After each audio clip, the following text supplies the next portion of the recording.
चलिए, हमारी नाउन की सीरीज चल रही थी। नाउन की सीरीज के फर्स्ट पार्ट में हमने नाउन के बारे में समझा, इसकी डेफिनेशन समझी।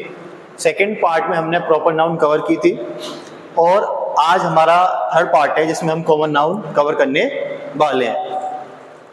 तो प्रॉपर नाउन जो हमने कवर की थी उसमें हमने कल देखा कि प्रॉपर नाउन का जो प्रयोग है वो किसी पर्टिकुलर पर्सन, थिंग अथवा प्लेस के लिए किया जाता है। और आज हम जो कवर करने वाले हैं वो कवर करने वाले हैं हम अपनी कॉमन नाउन को। ठीक, तो हम देखते हैं कि जो कॉमन नाउन है उसको हिंदी में जातिवाचक संज्ञा के नाम से भी जाना जाता है। हिंदी में इसे किस नाम से जाना जाता है? जातिवाचक संज्ञा।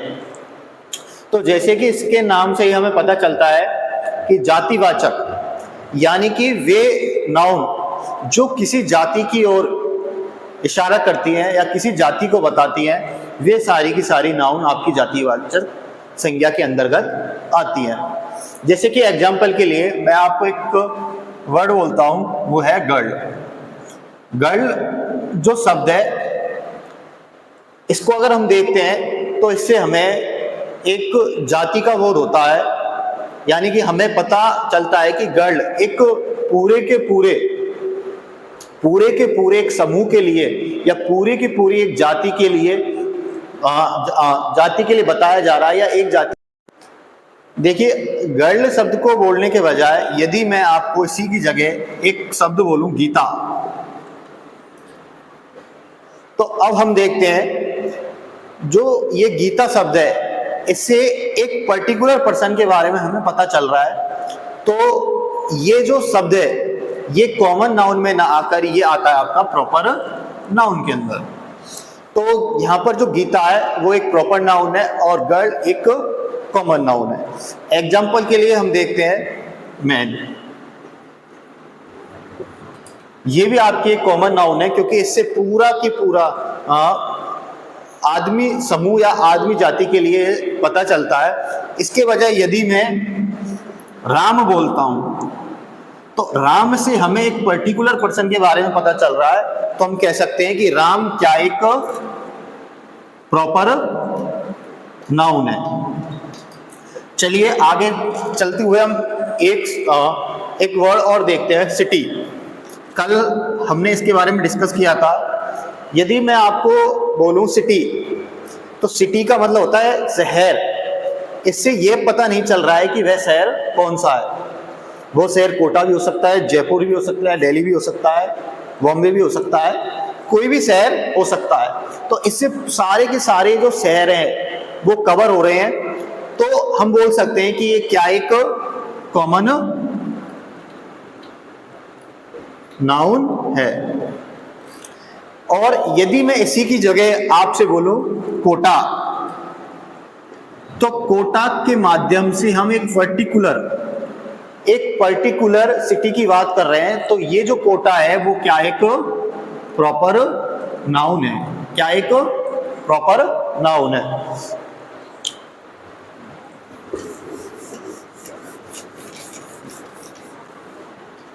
तो देखिए दोनों के बीच क्या अंतर है कि जो प्रॉपर नाउन होती है वो किसी पर्टिकुलर स्थान, व्यक्ति या वस्तु के बारे में बताती है, जबकि हमारी जो कॉमन नाउन होती है वो पर्टिकुलर किसी व्यक्ति, स्थान या वस्तु के बारे में न बताते हुए उसकी पूरी जाति का बोध हमें कराती है।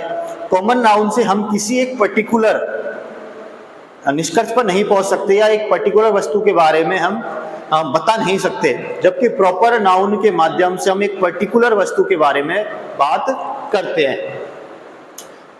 और जैसे कि मैं एक शब्द लिखता हूं मैन और एक शब्द लिखता हूं मैं राहुल।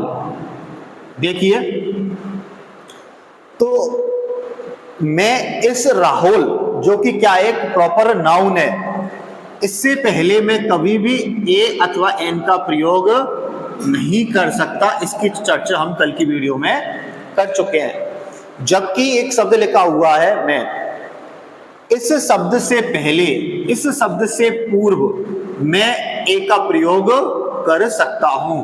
यानी कि कॉमन नाउन से पहले आर्टिकल ए अथवा एन का प्रयोग किया जा सकता है, जबकि प्रॉपर नाउन से पहले आर्टिकल ए अथवा एन का प्रयोग नहीं किया जा सकता।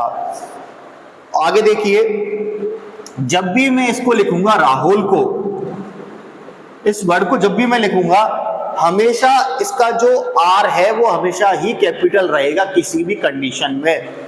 परंतु जब मैं इस मेन शब्द को लिखता हूं तो इसका जो लेटर है पहला एम वो स्मॉल भी हो सकता है, वो लेटर स्मॉल भी हो सकता है। तो कॉमन नाउन और प्रॉपर नाउन दोनों के अंदर दो अंतर हमारे सामने निकल के आते हैं। पहला अंतर ये है कि कॉमन नाउन से पहले हम आर्टिकल ए अथवा एन का प्रयोग कर सकते हैं, जबकि प्रॉपर नाउन से पहले हम आर्टिकल ए अथवा एन का प्रयोग नहीं कर सकते। दूसरा अंतर जो हमारे सामने निकल के आता है वो ये है कि प्रॉपर नाउन का जो पहला लेटर होता है वो हमेशा ही कैपिटल रहेगा, जबकि कॉमन नाउन का जो पहला लेटर है वो कंडीशन के ऊपर डिपेंड करेगा, वो स्मॉल भी हो सकता है और वो कैपिटल भी हो सकता है। तो आज की वीडियो में हमने कॉमन नाउन के बारे में डिस्कस किया। आगे की हमारी जो नाउन है वो कलेक्टिव नाउन है, उसके बारे में डिस्कस करेंगे हम कल की वीडियो में। इसी के साथ हम आपको पूरा एक सीरीज के माध्यम से नाउन, प्रोनाउन और आगे के जो आपके टॉपिक हैं वो कवर करवाएंगे। चलिए।